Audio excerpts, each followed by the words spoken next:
Si yo te pidiera en este preciso instante que realizaras una lista de aquellas cosas que tú consideras como tus mayores o como tu mayor necesidad, ¿cómo sería tu lista?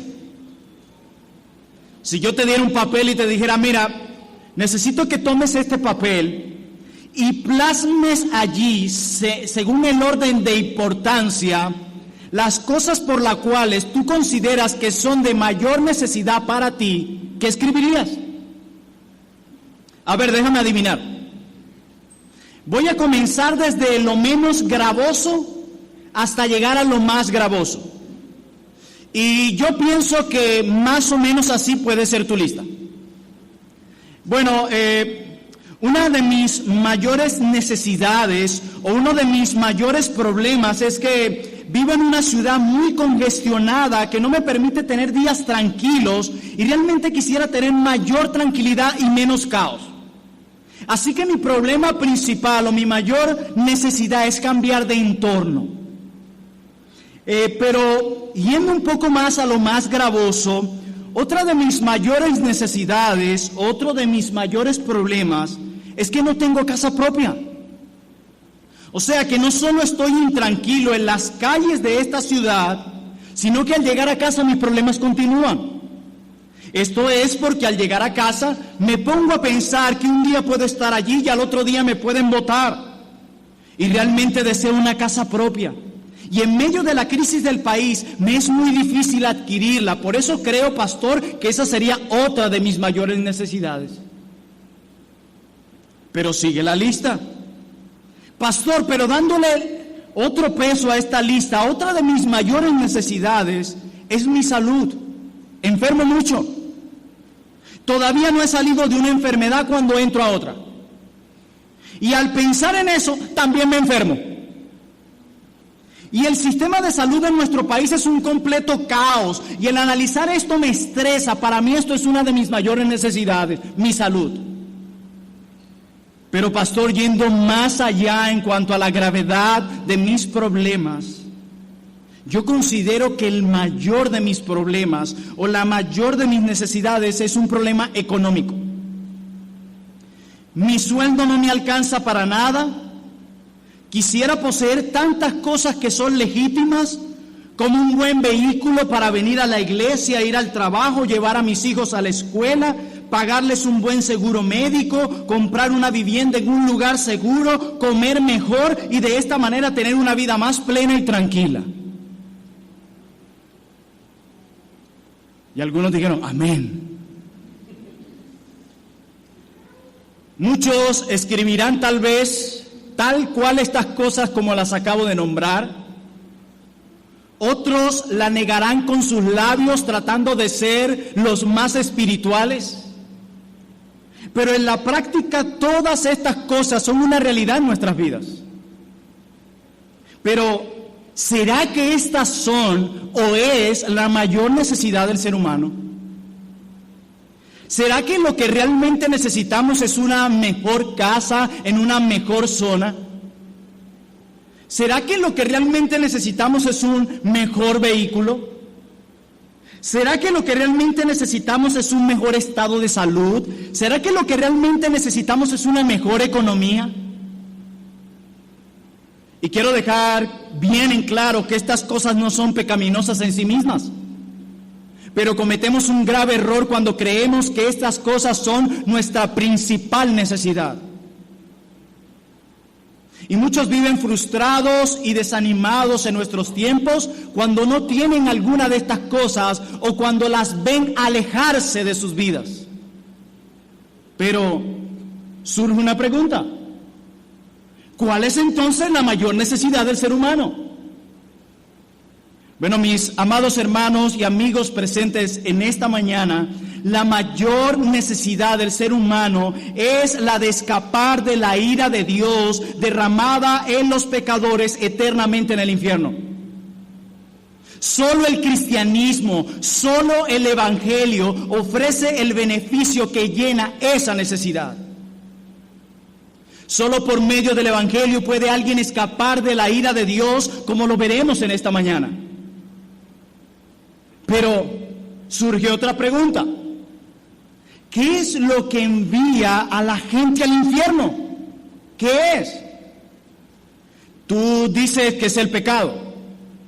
Sí, pero no es solamente el pecado. Es el pecado no perdonado. Es el no perdón lo que envía a la gente al infierno. El infierno está ocupado, saturado por personas cuyos pecados nunca han sido ni serán perdonados. El cielo, por otro lado, está ocupado por personas cuyos pecados han sido perdonados. Por lo tanto, lo que causa que una persona escape de la ira de Dios es el perdón de pecados. Ese es el mayor de nuestros problemas, el pecado no perdonado. Porque nosotros seguimos luchando con un pecado remanente. Pero ¿qué es lo que nos diferencia de los incrédulos? Que a nosotros los pecados se nos han sido perdonados por medio de la fe en Cristo. A ellos no. Así que la mayor necesidad que tienen todos los hombres, incluyéndote, es el recibir el perdón de pecados. Los Hechos. Hechos capítulo 13.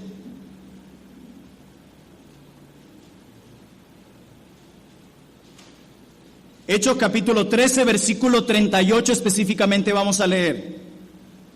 Y miren lo que dice la Escritura en el libro de los Hechos. Sabed pues esto, varones hermanos, que por medio de él se os anuncia que perdón de pecados, y que todo aquello de que por la ley de Moisés no pudiste ser justificados, en él es justificado todo aquel que cree.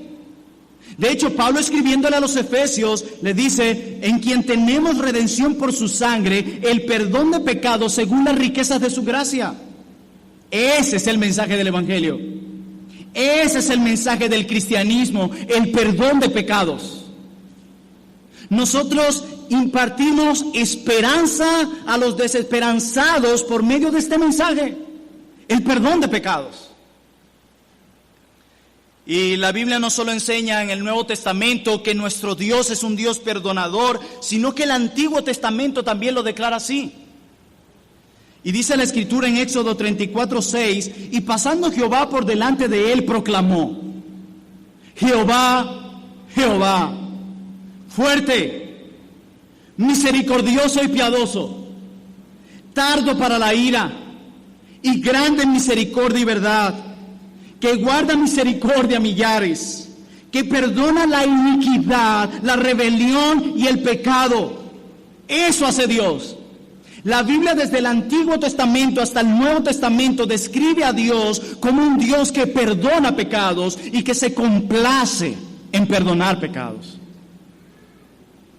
El profeta Isaías, en Isaías 38:17, dice una verdad hermosa. Dice: he aquí, amargura grande me sobrevino en la paz, mas a ti agradó librar mi vida del hoyo de corrupción, porque echaste tras tus espaldas todos mis pecados. No se distraigan, porque echaste tras tus espaldas todos mis pecados. La Biblia describe a Dios como un Dios perdonador. Por eso, hermanos y amigos, nada es más ofensivo para Dios que el pecado, porque Él es absolutamente santo, pero aún así se glorifica en el perdón de pecados. Por eso nunca nos parecemos más a Dios que cuando perdonamos. Cada vez que perdonamos con total sinceridad, estamos reflejando lo que Dios mismo es, un Dios compasivo y perdonador. Pero Dios también es justo, ¿cierto? Dios es un Dios justo, por lo que la justicia de Dios debe ser satisfecha.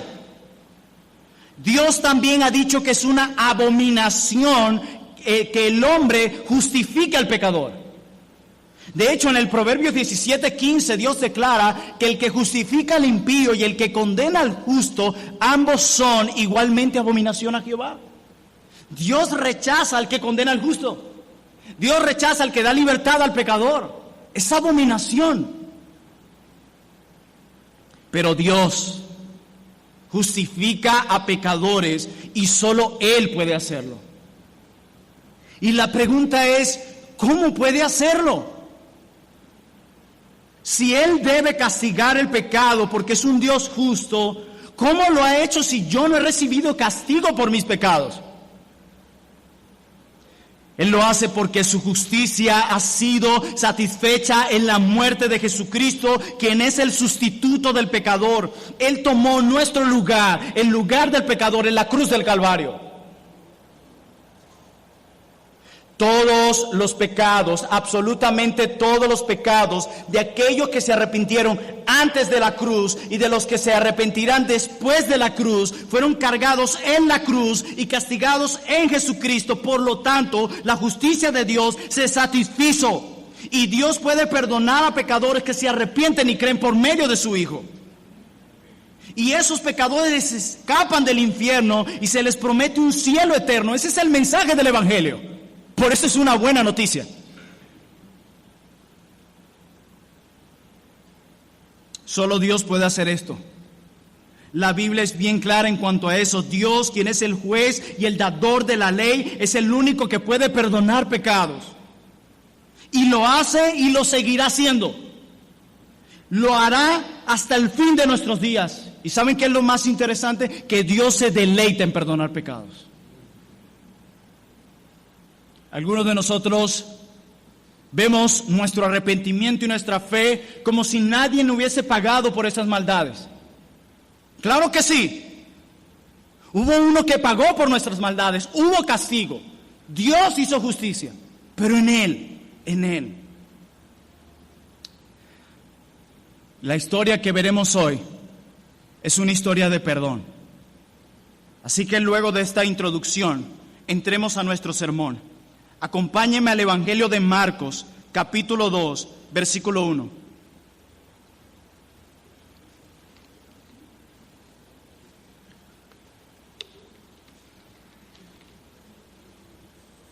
Marcos, capítulo 2, versículo 1. Dice la palabra santa de nuestro buen Dios. Entró Jesús otra vez en Capernaum, después de algunos días, y se oyó que estaba en casa. E inmediatamente se juntaron muchos, de manera que ya no cabían ni aún a la puerta. Y les predicaba la palabra. Verso 3 de Marcos 2. Entonces vinieron a él unos trayendo un paralítico, que era cargado por 4. Y como no podían acercarse a él a causa de la multitud, descubrieron el techo de donde estaba. Y haciendo una abertura, bajaron el lecho en que yacía el paralítico. Al ver Jesús la fe de ellos, dijo al paralítico: Hijo, tus pecados te son perdonados. Estaban allí sentados algunos de los escribas, los cuales cavilaban en sus corazones: ¿por qué habla este así? Blasfemias dice. ¿Quién puede perdonar pecados si no solo Dios? Y conociendo luego Jesús en su espíritu que cavilaban de esta manera dentro de sí mismo, les dijo: ¿por qué caviláis así en vuestros corazones? ¿Qué es más fácil decir al paralítico: ¿tus pecados te son perdonados? O decirle: levántate, toma tu lecho y anda. Pues para que sepáis que el Hijo del Hombre tiene potestad en la tierra para perdonar pecados, dijo al paralítico: a ti te digo, levántate, toma tu lecho y vete a tu casa. Entonces él se levantó enseguida y tomando su lecho, salió delante de todos, de manera que todos se asombraron y glorificaron a Dios diciendo: nunca hemos visto tal cosa. Amén. Impresionante. Una de las historias que más me fascina de los evangelios es esta. En los versículos anteriores del Evangelio de Marcos, ya nuestro Señor ha demostrado su autoridad sobre las enfermedades. Toda clase de enfermedades, y también ha demostrado su autoridad sobre los demonios. Cristo también ha demostrado autoridad por medio de sus enseñanzas al proclamar la verdad y al hacerlo de manera que nadie jamás lo había hecho. Ahora demuestra su autoridad Cristo, no solo para sanar enfermedades, liberar endemoniados y predicar un mensaje con autoridad, sino que ahora Él muestra su autoridad perdonando pecados. Y esta historia que acabamos de leer está llena de muchas personas. Así que veremos la historia a través de los personajes de la historia. Vamos a ver los personajes que aquí están y vamos a ver qué encontramos en cada uno de ellos. Versículo 1 de Marcos 2. Entró Jesús otra vez en Capernaum. Si alguien que tiene el celular lo puede apagar, por favor. Entró Jesús otra vez en Capernaum después de algunos días y se oyó que estaba en casa. E inmediatamente se juntaron muchos, de manera que ya no cabían ni aún a la puerta y les predicaba la palabra. Hermanos, el que Jesús haya entrado a Capernaum, dice el texto que entró otra vez en Capernaum.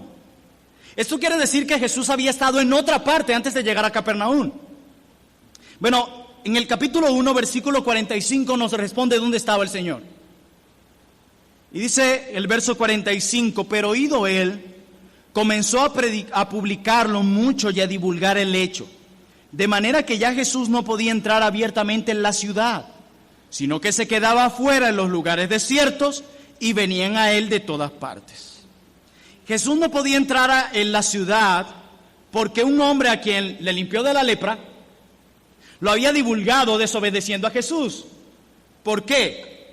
¿Qué fue lo que Jesús le dijo al leproso que había sanado? Que fuera a los sacerdotes de Jerusalén y ofreciera según lo establecido en la ley. Pero este hombre no lo hizo. ¿Por qué? Porque la lepra en los tiempos judíos era lo peor de lo peor.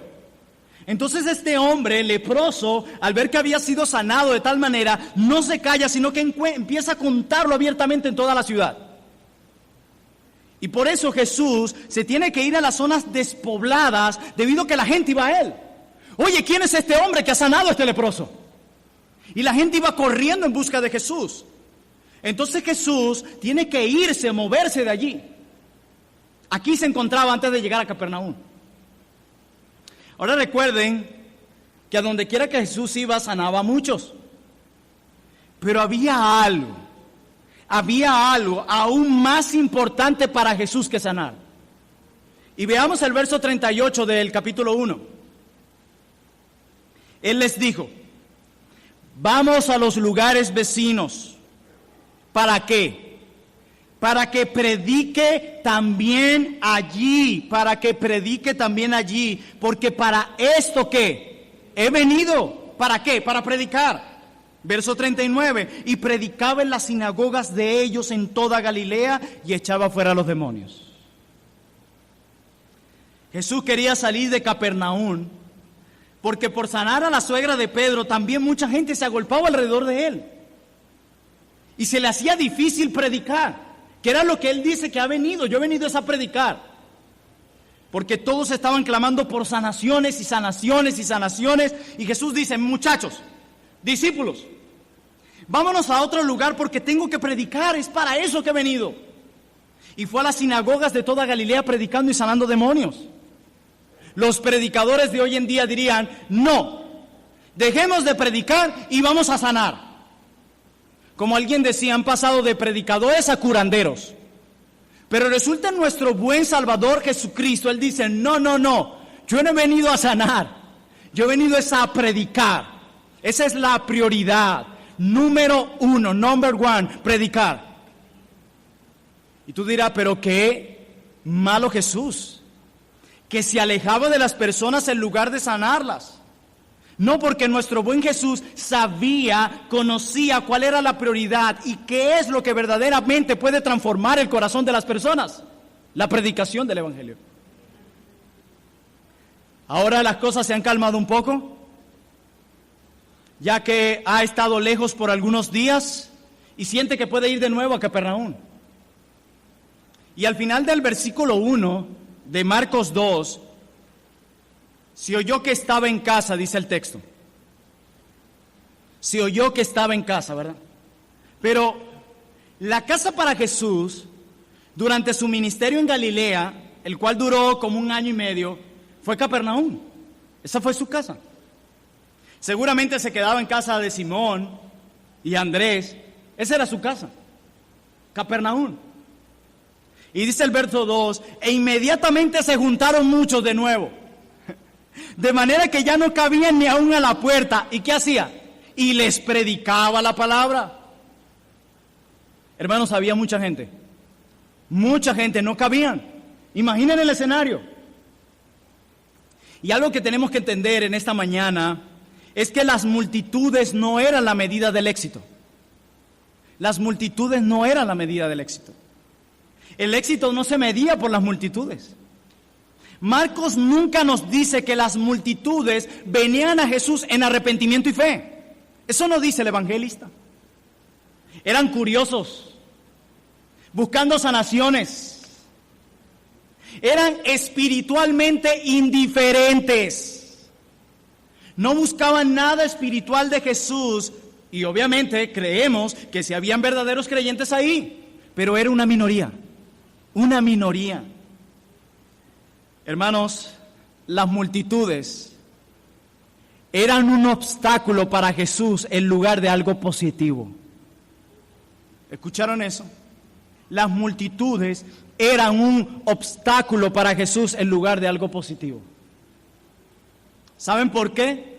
Cuando llegaba la multitud, Jesús tenía que alejarse de ellos cuando se encontraba en la costa para poder predicar. Le hicieron difícil el ministerio a Jesús. Le hicieron difícil su prioridad, que era enseñar y predicar. Y seguro cuando enseñaba y predicaba, había muchas interrupciones. Constantemente en medio de sus predicaciones, como la que tenemos aquí, en donde unas personas entran por el techo en medio de una enseñanza, en medio del sermón. Se meten por el techo.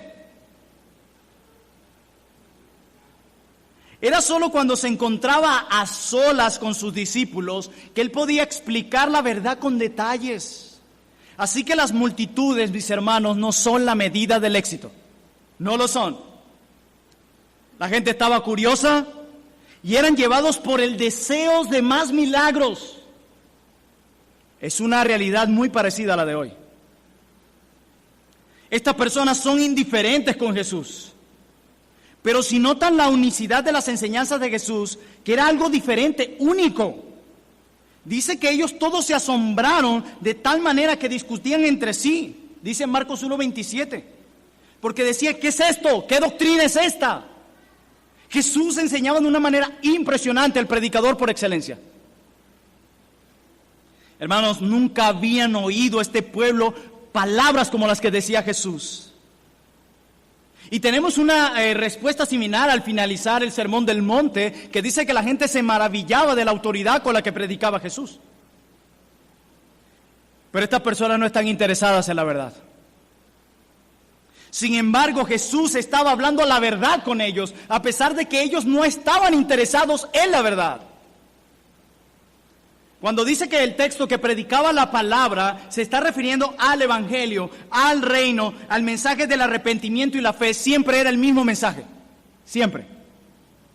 El mensaje tiene poder para salvación.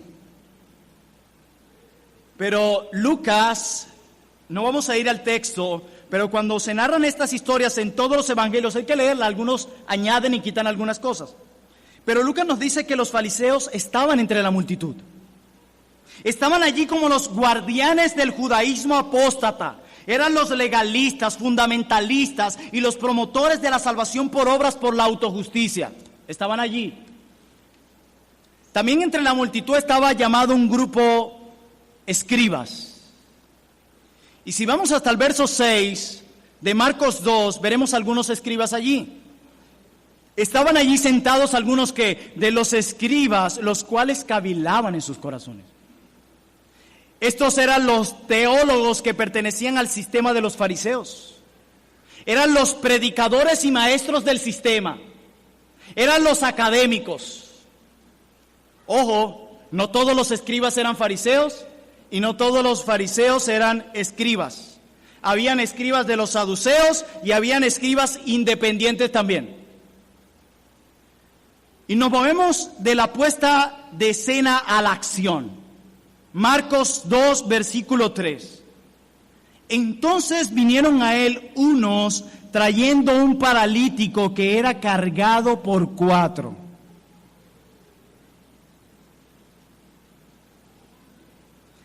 Yo no sé si ustedes pueden pensar, pero en los tiempos o en el Medio Oriente, la condición de un paralítico no es la misma en nuestros tiempos o en nuestra zona. De hecho, el ser paralítico en aquel entonces era como poseer una especie de maldición. Y yo me imagino a este muchacho por años, no lo dice el texto, pero siempre recostado en su cama, viendo al techo, cada día, sin esperanza.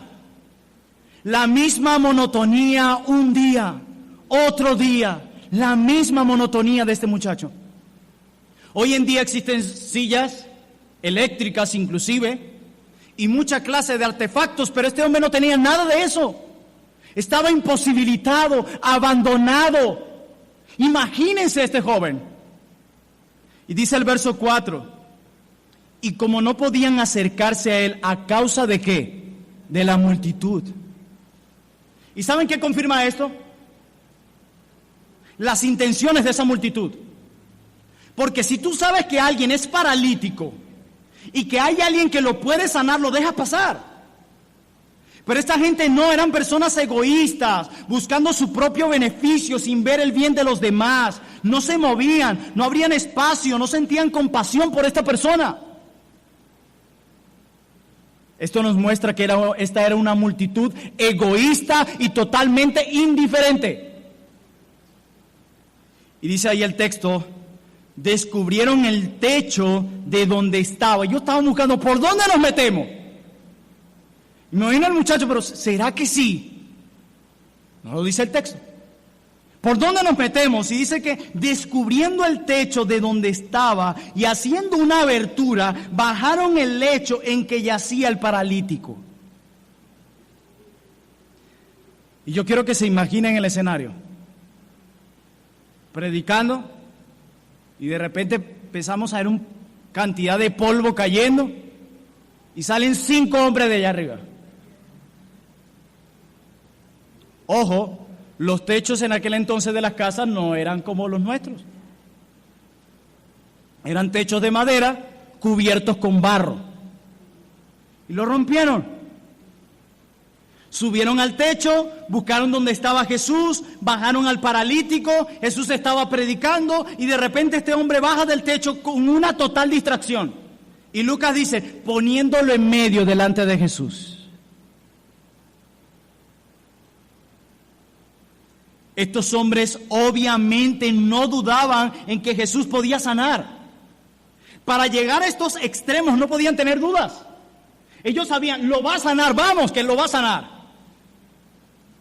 Los paralíticos no acostumbraban a salir porque una enfermedad, como ya dije, era de vergüenza, de maldición. Así que este hombre, para salir, el paralítico, tenía que creer con toda certeza que Jesús lo podía curar. Y sus 4 amigos también creían eso. Y aquí cambiamos nuestro foco de la multitud curiosa a estos 5 hombres y a Jesús. Estos hombres no dicen nada cuando salen del techo, o nada está registrado. Estos hombres no dicen permiso, perdón por la interrupción. Pero Jesús sí habla y dice algo asombroso. El verso 5 de Marcos 2. Y al ver Jesús, la fe de ellos. Yo escuchaba a alguien hablar de este texto y caigo en la misma conclusión.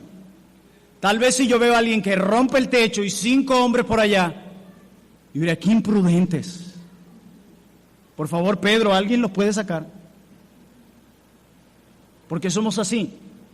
Pero no dice, y viendo la imprudencia de ellos, viendo la fe de ellos, dijo al paralítico, hijo, tus pecados te son perdonados. Y esta es una declaración impresionante. Tú y yo deberíamos temblar al leer esto. A veces siento que leemos estas historias como historias superficiales. Esto fue real. Hermanos, los 5 tenían fe. Fe en que Jesús podía sanar porque ya lo había hecho. Pero la fe que tenían estos 5 hombres era una fe natural, no la fe sobrenatural. No olviden eso. ¿A qué me refiero con la fe natural que tenían ellos? Esa fe humana, la misma fe que te permite ir a un hospital, que te abran la puerta sin conocer a nadie en el quirófano porque ya lo han hecho antes. ¿Tienes fe de que las personas allí saben lo que hacen sin tú conocerlas?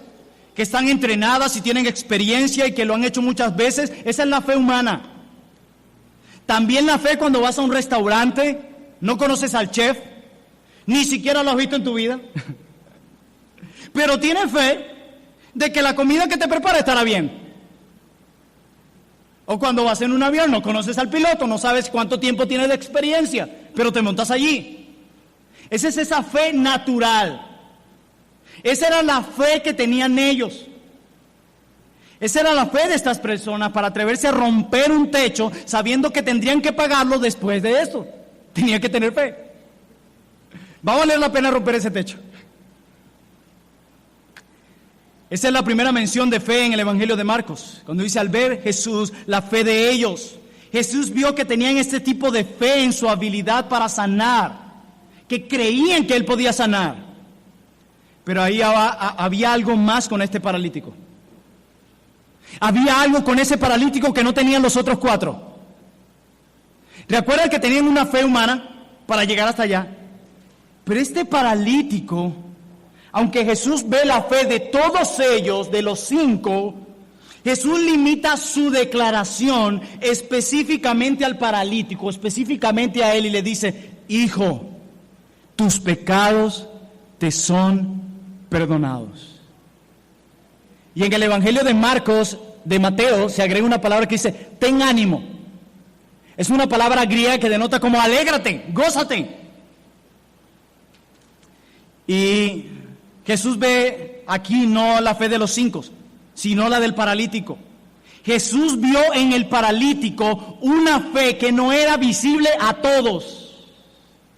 La fe de los otros era visible a los demás. Es como cuando tú dices: oye, tú para hacer eso sí que tienes fe. ¿No le han pasado? Fe natural. Se ve. La pueden ver tus ojos. Pero Jesús ve en el paralítico, mis amados hermanos, una fe que solo Él podía ver. Hermanos, Jesús no perdona pecados a menos que el pecador se arrepienta y crea. Así que lo que Jesús vio en este hombre paralítico fue esa clase de fe, no una fe natural, ni una fe humana, sino una fe espiritual, una fe verdadera. Jesús lo sana, pero espiritualmente lo salva de sus pecados. La fe de este hombre no estaba limitado a solo creer en el poder sanador de Jesús. Este hombre creía que Jesús era el Salvador para quienes se arrepienten, y Jesús pudo ver eso. Jesús sabe lo que está en el corazón de las personas, solo Él, porque Él es Dios. Y la Biblia dice que solo Dios conoce aún los secretos de nuestro corazón. Pero Jesús le dice: hijo, porque sabía que este era un hijo de Dios. Este hombre seguro quería la sanación física, pero más quería la salvación de sus pecados. Los otros no querían eso. Y esto nos dice que los sufrimientos, mis amados hermanos, nos acercan a Dios. Los sufrimientos nos ayudan a buscar a Dios. Los sufrimientos nos ayudan a darnos cuenta de nuestra pecaminosidad. Y este hombre sabía que era un pecador y que necesitaba el perdón de Dios, y que este hombre que estaba al frente de él era el único que podía darle el perdón. Él sabía cuál era su mayor necesidad. Y esto es exactamente lo que los líderes judíos estaban esperando. Así, miren lo que dice el verso 6. Estaban allí sentados algunos de los escribas, los cuales cavilaban en sus corazones: ¿por qué habla este así? Blasfemia, dice. ¿Quién puede perdonar pecados si no solo Dios? ¿Estaban diciendo la verdad? Sí. Sí, estaban en lo correcto. Solo Dios puede perdonar pecados. Y si alguien lo hacía, era considerado una blasfemia. Dice en el versículo 6 que estaban sentados pensando. El corazón, mis hermanos, es igual a la mente en el hebreo.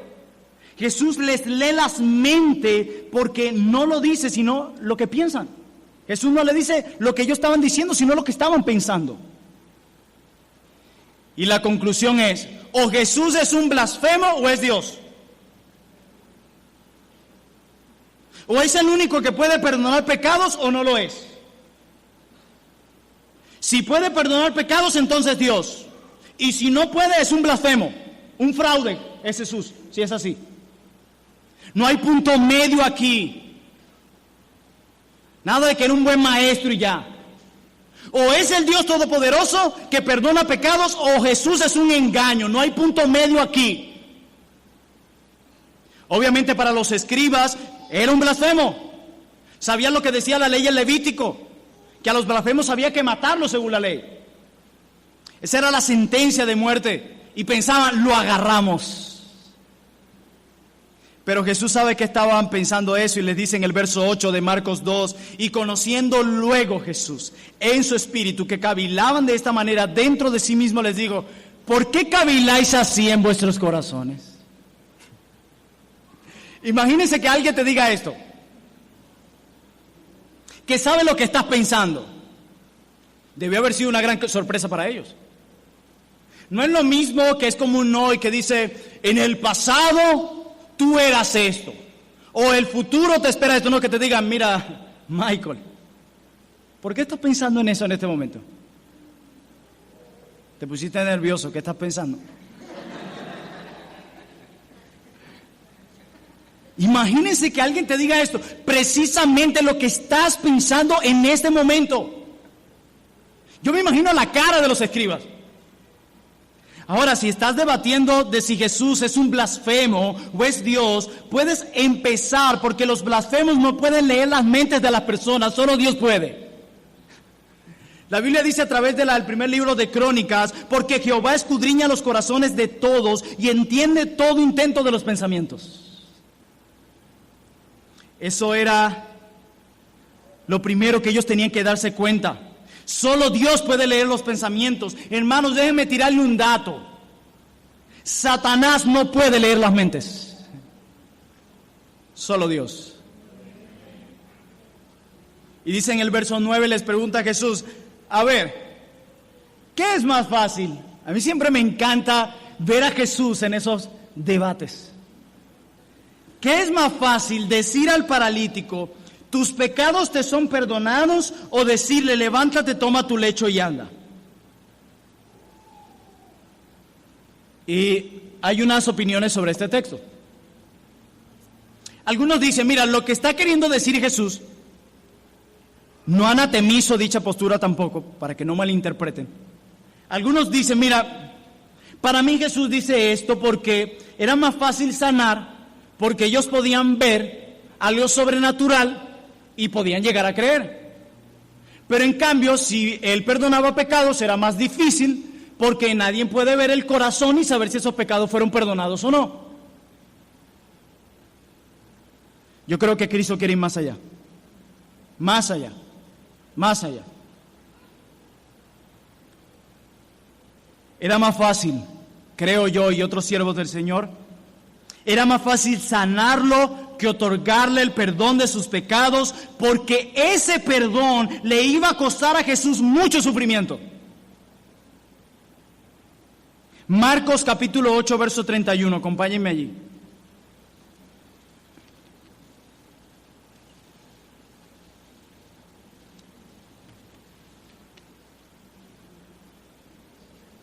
Luego el mismo evangelista nos deja claro la siguiente verdad, que creo fielmente que tiene una conexión con lo que acaba de decir Jesús. Marcos 8:31, y noten las palabras allí. Y comenzó a enseñarles que le era que necesario al Hijo del Hombre que padecer que mucho, y ser que desechado por los ancianos, por los principales sacerdotes y por los escribas, y qué más, y ser muerto y resucitar después de 3 días. Era más fácil sanarlo que perdonarle sus pecados, porque el perdonar los pecados le iba a costar a nuestro Salvador su propia vida, sufrimiento, escarnio, dolor. Y es impresionante que Jesús delega temporalmente a los apóstoles las sanidades, pero nunca les delega el perdón de pecados, porque solo Dios puede perdonar pecados. Solo Él. Así que Jesús prueba que Él puede perdonar pecados, probando que Él es Dios al hacer este milagro. Miren lo que dice los versos 10 y 11, ya culminando el capítulo 2 de Marcos. Pues para que sepáis que el Hijo del Hombre tiene potestad en la tierra para perdonar pecados, dijo ¿a quién? Al paralítico: a ti te digo, levántate, toma tu lecho y vete a tu casa. Le dio 3 mandamientos: que se levantara, que tomara su lecho y que se fuera a su casa, y lo hizo. Y eso es lo que hace Dios cuando salva a uno de sus hijos. Nos lleva de la fe a la obediencia por medio de su obra en nosotros. En un instante este hombre obtuvo un nuevo corazón y un nuevo cuerpo. ¡Qué regalazo! ¡Qué bendición! Ahora podía ayudar a reparar el techo con sus 4 amigos. A trabajar se dijo. Pero ahora volvemos a la multitud al ver la reacción en el verso 12 de Marcos 2. Entonces él se levantó enseguida y tomando su lecho salió delante de todos, de manera que todos se asombraron y glorificaron a Dios diciendo: nunca hemos visto tal cosa. Era un hombre para ellos todavía. Para la multitud no era Dios. Solo se maravillaron y se asombraron. Podían estar maravillados, pero no creían todavía que Jesús era Dios. Estaban ciegos espiritualmente. La reacción de los demonios en el capítulo 1 de Marcos es mejor que la de estos, porque sabían quién era y estaban aterrados. Los demonios sabían: este sí es Dios. Ustedes deberían temblar, pero estos no, estos solo se maravillaron. Los demonios se aterraron, estos solo se asombraron. Jesús hizo todos estos milagros, mis amados hermanos y amigos, para demostrar que Él era Dios y que podía perdonar pecados. Y no solo perdonar pecados, sino que proveyó el sacrificio en el cual ese perdón se basa. Y todavía lo hace. Todavía Jesús sana a paralíticos espirituales. Todos los días Jesús dice: hijo, tus pecados te son perdonados. Todos los días. Yo no sé tú, pero a mí todos los días yo escucho estas palabras claras de Jesús, al leerlas en las Escrituras, no de manera audible para que no me malentiendan, sino al recordar estas promesas de Dios. Cada vez que un hijo de Dios va y confiesa sus pecados delante de Dios, podrá tener la certeza: hijo, tus pecados te son perdonados. Hijo, tus pecados te son perdonados. Hijo, tus pecados te son perdonados. Y cada día, donde cada hombre, donde cada mujer, de toda lengua, tribu o nación se arrepiente y cree en el sacrificio perfecto y eterno de Cristo, puede creer estas palabras: hijo, tus pecados te son perdonados.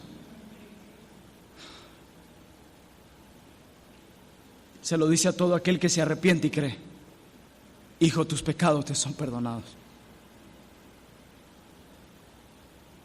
Nosotros conocemos a muchos con una fe natural, como la de los 4 muchachos. ¿No han escuchado gente incrédula que dice: Dios, confío en ti, o Jesús, confío en ti? ¿Pero qué tipo de fe es esta? Es una fe natural. Alguien me decía que había un incrédulo, que tenía como un camión de plátanos y salía todas las mañanas y dice: yo confío en que Dios me va a ayudar a vender hoy. Pero esa es la fe natural. Esa es la fe natural. Pero esa fe no salvará a nadie. A nadie. Solo esa fe sobrenatural, esa fe verdadera que confía en el sacrificio de Cristo por sus pecados, puede salvar a los hombres del castigo eterno. Solo Él puede perdonar pecados. Si aquí hay hombres y mujeres que siguen llevando una vida aislada, separada de Dios, ¿qué esperas para venir como este paralítico creyendo en que Cristo puede perdonar tus maldades? Esa es tu mayor necesidad. No una casa, no vivienda, no una mejor economía, no un mejor país. Tu mayor necesidad es el perdón de los pecados. Esa es la mayor necesidad de los hombres. El infierno está lleno de hombres y mujeres con pecados no perdonados. Mas el cielo está cargado de hombres y mujeres a quienes sus pecados les han sido perdonados. No sigas llevando esta vida tan desdichada y vacía, aislado de Dios y haciendo lo que te da la gana. Y creyendo en un Dios que tú y solo tú te has inventado, pero que no concuerda con el Dios de la Biblia. Ven porque en Cristo hay perdón. Y eso es hermoso. Eso es incalculable.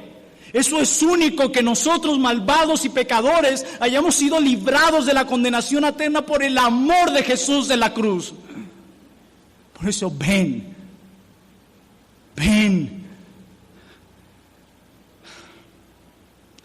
Muchos creyentes olvidan las preciosas verdades del Evangelio. Las olvidan. Olvidan que ya Él pagó por sus pecados. Olvidan que para los que están en Cristo no hay condenación. Olvidan que Él es la fuente de la vida eterna. Olvidan que su gracia es más grande que nuestros pecados. Olvidan que no son sus obras, sino su obra. Y comienzan a levantarse un montón de normas y estrategias. Permanecen igual o peor. Otros, como dijo un siervo del Señor, algunos creyentes que ya han sido perdonados, pero andan de un lado al otro cargando con las maletas de la condenación. Viven condenados y condenándose cuando Él, nuestro buen Dios, no nos condena. Suelten esas maletas de la condenación.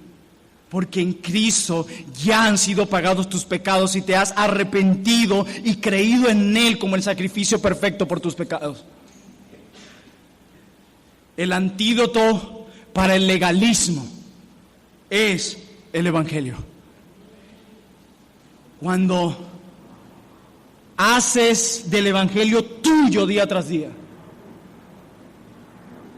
El Evangelio no solo debe ser predicado a otros. Tú te tienes que predicar el Evangelio a ti mismo, a ti misma, todos los días. Recordarte lo que eras y lo que eres delante de Dios por la gracia de Jesús. Perdonado. Alguien decía que por medio de la justificación ya tenemos entrada al cielo. Ya tenemos entrada al cielo. Y la santificación nos está preparando para ir al cielo. Recordemos que hemos sido perdonados, libertados, adoptados y por ende estamos siendo santificados. Hermanos, cada pecado que cometemos no es contra nuestra sociedad, contra nuestro cónyuge. Sí, cuando tú hieres a tu cónyuge, has pecado contra ella también, pero principalmente contra Dios. Imagínense a un muchacho junto con su amigo, quienes llegan unos asaltantes, le roban y lo maltratan, y su compañero se va y viene contento y le dice: mira, amigo, ya perdoné a los que te asaltaron. Sí, ya los perdoné, ya me encargué de eso. Pero Yo soy quien debo perdonarlos porque es contra mí que han hecho daño. Bueno, mis hermanos, los pecados son contra Dios, por lo tanto solo Dios puede perdonar pecados. Dios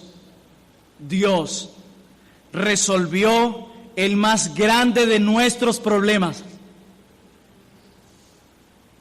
a costa de un gran sacrificio. No fue gratis. A Cristo le costó su vida. Por eso, mi amado hermano cristiano, no juegues con el pecado, porque a Cristo le costó su vida, su vida, su vida. Nuestra gran necesidad para los que están en Cristo ya fue resuelta. Así que gózate, no por una casa, una mejor economía, un mejor carro, gózate por lo que ya Él hizo. Alégrate en la esperanza que tenemos en Cristo, porque Él ha venido a perdonar pecados y todos los días dice: hijo, tus pecados te son perdonados. Proclamemos este mensaje de esperanza a otros, teniendo compasión de los incrédulos. Cristo no se burla de este muchacho, Él siente compasión de él. Sintamos compasión por aquellos que se pierden, porque tú estuvieras en el mismo lugar si no fuera por la gracia de Dios. Pero aparte de proclamar este mensaje de esperanza a otros, proclámatelo a ti mismo día tras día. Oremos, mis hermanos.